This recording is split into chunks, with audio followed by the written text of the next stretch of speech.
Mr. Joe Lee, CEO Esri Singapore. In fact, I should say exceptional Joe, after Yilun's comment earlier.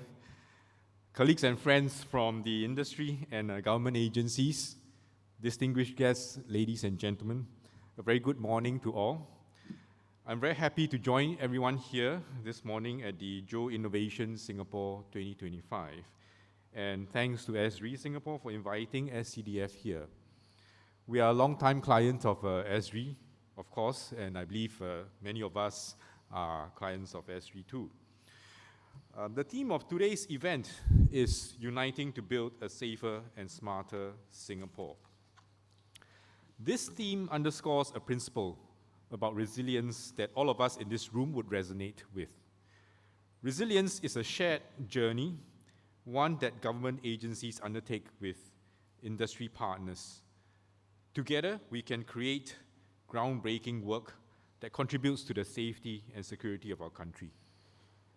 Esri has asked the SCDF to share our stories, to highlight our efforts and innovation in the pursuit of a safer Singapore. We are proud to be among the recipients of the Joe Innovation Awards 2025, and we look forward to illustrating how Joe's spatial technologies have been pivotal in transforming our operations. This is a picture of our beautiful city. In fact, if I were to tell you that this is a digital twin of our beautiful city, it is a possible thing. It is very believable now, that we have this capability, and it is linked to our GIS capabilities to have digital twins that can contribute to a lot of our operations and also our ops planning work. The environmental operating environment today, whether it is for SCDF or for our partners here, is very fast-paced, dynamic, and ever-changing. Singapore faces a convergence of challenges. Just to name a few, an aging population leading to a shrinking workforce and increasing service demands. Climate change, which is bringing about more natural hazards such as flooding, and technological disruptions that introduce new risks. For instance, fire involving solar panels, energy storage systems, and electric vehicles. These realities demand more than incremental changes. They call for a bolder way of approaching preparedness. And this is the impetus for SCDF's strategic transformation that calls for 3 priorities. First, future-ready operations, leveraging technology to hone our preparedness for evolving challenges. Second, a connected SCDF where seamless integration bridges responders, systems, and communities. And third, a resilient society where every citizen is empowered to act, helping our society to stay stronger together. We remain steadfast in our commitment to continuously innovate and improve, looking ahead with our SCDF Transformation 2030 with the vision, prepared even for the unexpected. To achieve these outcomes, we're embracing a range of innovative technologies. GIS is one such transformative technology that we have adopted, as it offers vast potential for applications that enhance our operational effectiveness. This supports our desired outcomes of creating future-ready operations, building a connected SCDF, and fostering a resilient society. This will also help us meet ever-rising public expectations and ensure that we are prepared to face both anticipated and unforeseen challenges. The GIS applications that we have in SCDF today are very much the fruits of our past decade of transformation from 2015 to 2025 to build a nation of lifesavers. GIS is not something that SCDF stumbled upon by chance, nor is it a new technology to many of us here. But it is one of the longest surviving technology, very pervasive in our context today. Everyone has it in their phones, and you really can't leave home without it. GIS applications continue to evolve for the needs of today and tomorrow. Take, for example, our computer-aided dispatch system in our 995 call center. It has been the backbone of SCDF operations for the longest time, handling an average of over 220,000 emergency calls per year in the past 5 years. The system uses mapping technology to dispatch emergency vehicles to fire, rescue, and medical incidents as quickly as possible, guided by live traffic conditions and other route data. It also allows us to mark temporary road closures on demand, ensuring our route recommendations for responders are always up to date. Additionally, it tracks our fleet's locations in real time, optimizing resource deployment so that help can reach those in need swiftly. Similarly, our HazMat transport vehicle tracking system in the middle, this system let us keep a close watch on vehicles carrying hazardous materials. Through vehicle locators, we also have real-time location tracking of these vehicles to ensure they follow their approved routes. The system can trigger alarms for any route deviations, and we can put geofences around sensitive areas. We can also remotely immobilize these vehicles if necessary. The system continues to enhance the safety and security during hazardous materials transportation.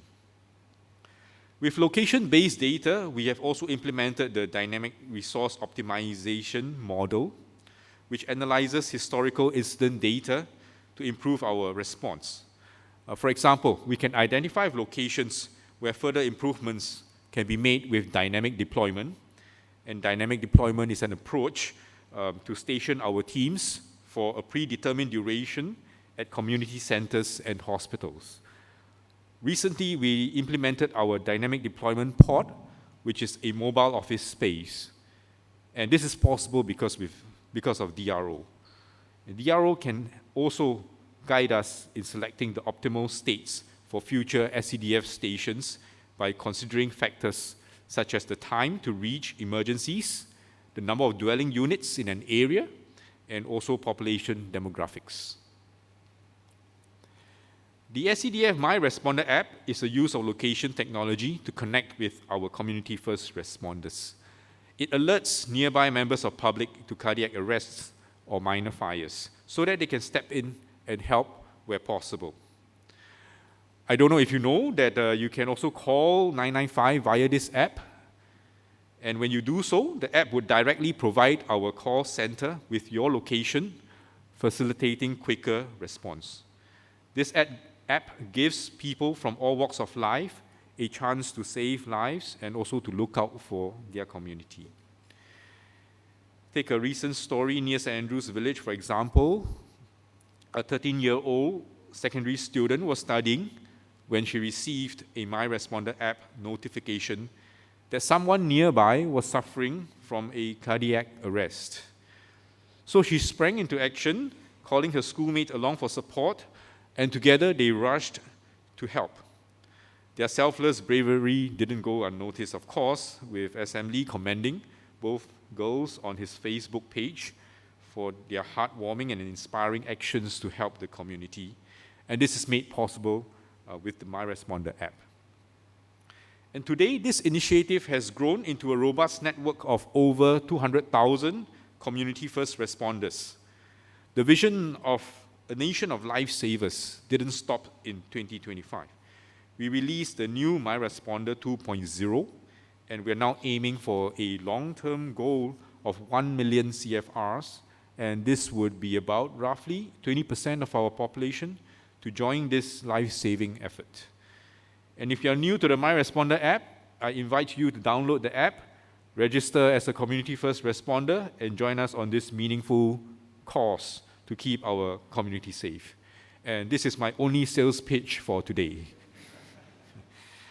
Besides leveraging location technology for our community, we have also developed our next generation operations terrain mapping, OTM2, together with HDX.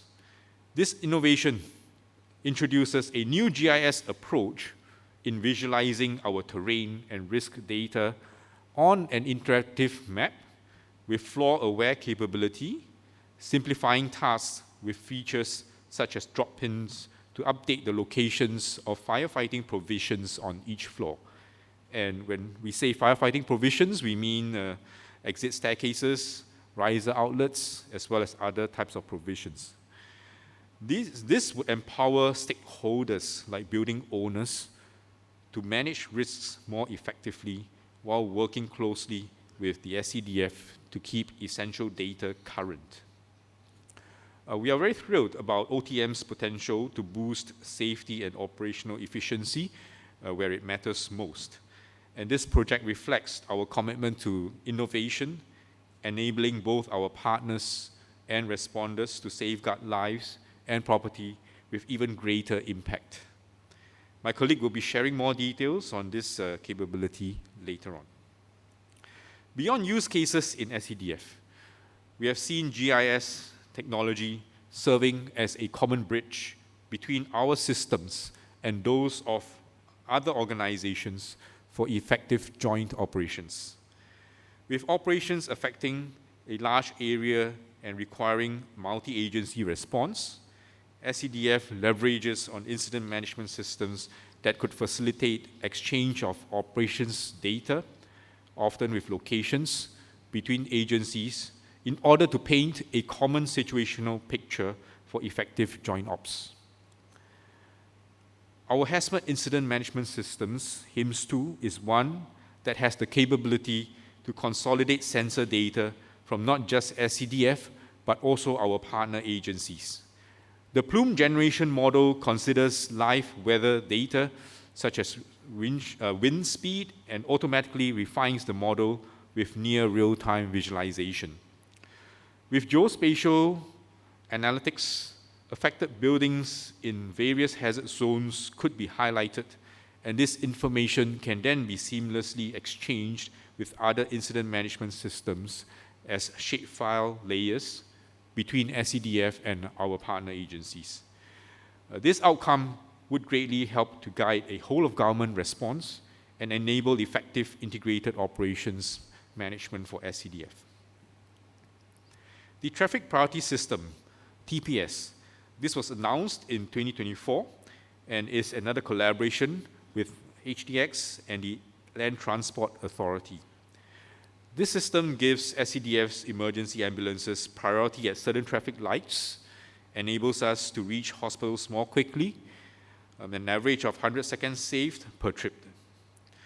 Supporting this initiative is the study of our resource travel patterns, route network, and incident data with geospatial analysis.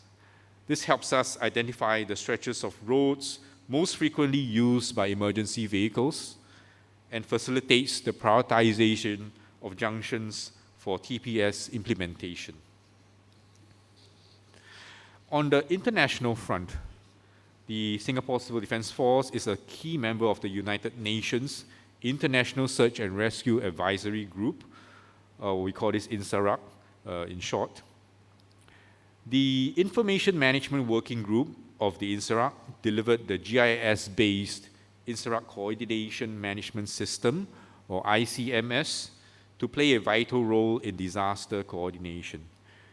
During the 2023 Turkey earthquake, for example, SCDF deployed our Operation Lionheart contingent to support search and rescue efforts.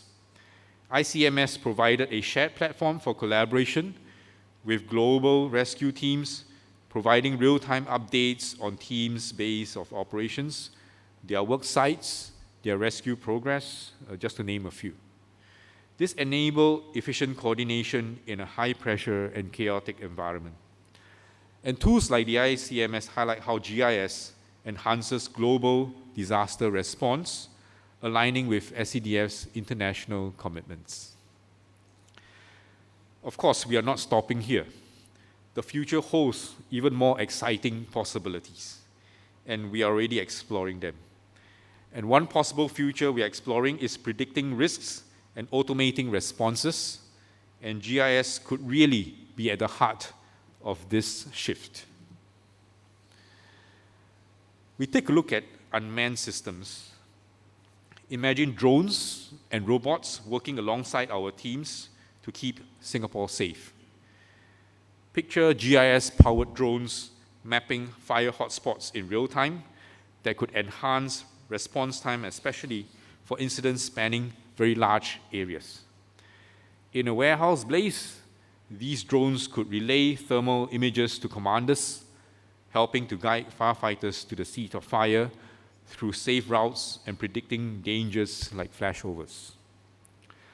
To make this happen, we need drones that can fly beyond what we can see, also known as beyond visual line of sight or BVLOS drones. And if we have GIS integrating 3D building models, airspace rules, and weather data, these drones could navigate complex urban or remote areas on their own. And in a crisis, like a search and rescue mission over forests or even offshore, they could pinpoint survivors' locations faster, saving critical time. The Precise Global Navigation Satellite System, GNSS, would also be a boost to BVLOS, and if we look further, with advancement in AI, it could enable fully autonomous robots in the future. We are already using unmanned ground vehicles and UAVs in operations today, just like in the recent Kranji warehouse fires. But this is really just beginning. We can imagine a future where robots would work together in swarms over air, land, and sea, coordinating response on their own to tackle emergencies with precision and efficiency. Another area we're exploring is in the area of having 3D models, which could give our responders a real edge in complex environments.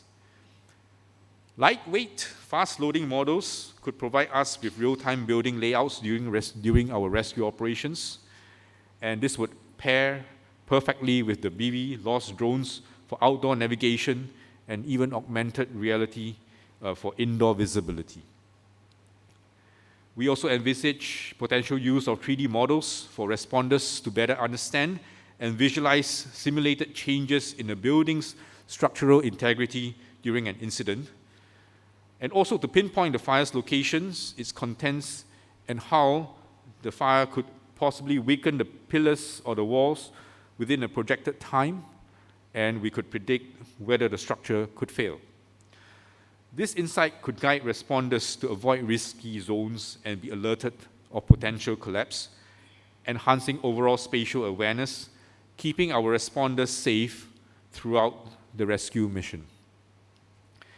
In the area of search and rescue, where the building model isn't available, or if the building has collapsed, we look forward to seeing a capability in future that could leverage the power of AI to quickly recreate the building plans or even regenerate pre-collapse photo images that could be used for ops planning.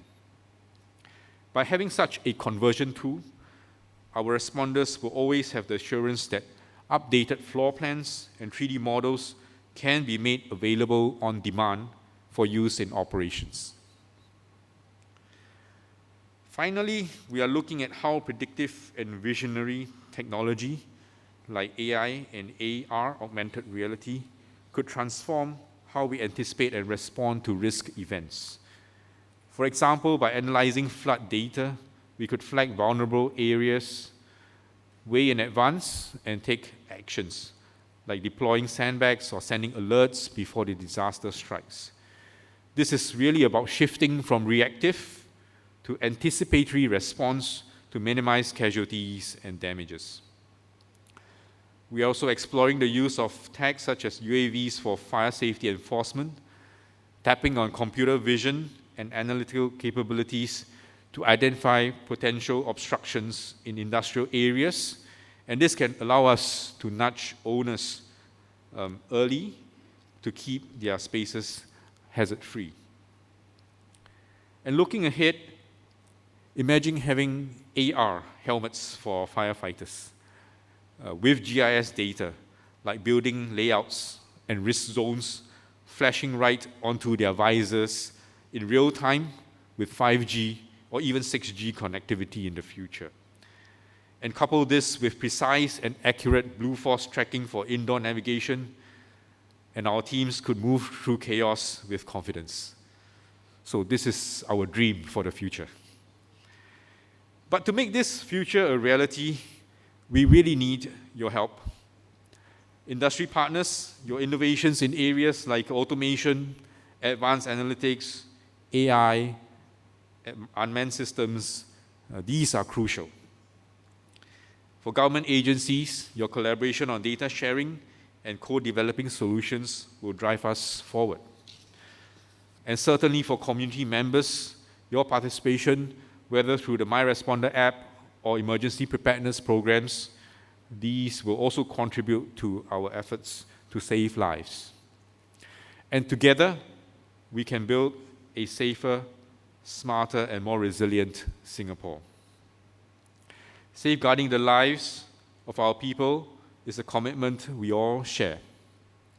The projects we have celebrated today, from GIS-powered apps to life-saving unmanned robots, they are really just a start. With your continued support, we can make innovation not just a goal, but a reality for a smarter and safer Singapore. Before I conclude, I would like to congratulate our fellow award winners. Your projects are shining examples of how innovative use of technology can solve complex challenges, enhance public service delivery, and this inspires all of us to continue to build a better future for our country. So together, let us build a future where we are always ready, even for the unexpected. Thank you.